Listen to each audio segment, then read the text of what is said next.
Ona mathaa 24 matathirite, Gikeno gia gutanahirwo na ciana 5 muthi wa ira gicokire gutuika Kieha na ruo rwa ngoro thutha wa ciana ici kuhuruka umuthi.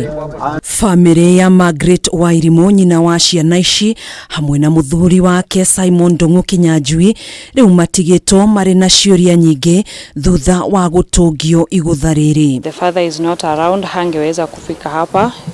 It is so painful kwake to believe, na pia mama pia kwake ni ngumu juu ya venye alikuwa amepokea watoto wake, venye watu walikuja jana wakamshelekea, but unfortunately ikakuwa another story. Kuringana na Lea Nyambura uria ni mwari wa nyina na wa Irimo, mamenyithirio igiri cia ciana ici hurukire mathaa-ini ma kiroko na ingi 3 kuhuruka thutha wa mathaa meri. Masaa ya kutoka ilikuwa ishafika, so tulifukuzwa nje. The husband and the wife wakabaki ndani, tukangoja nje.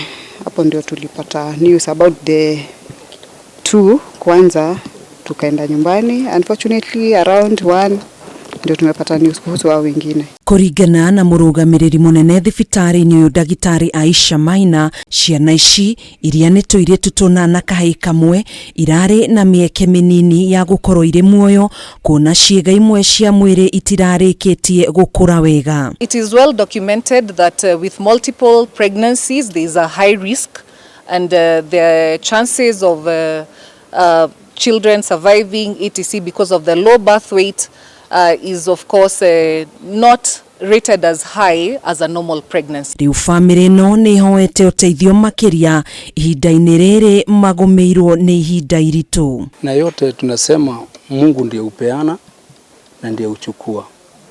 Yote tu ni kushukuru kwa yale Mungu amefanya. Hatuwezi tukalaumu mtu yoyote, manake Mungu ni muweza wa kila kitu. Baba na mama wanapewa counseling, na ndio yote tunasema hata Mungu mwenyewe atawapea counseling. Handu-ini ha Kameme TV, njĩtagwo Gathoni Wang'ang'a.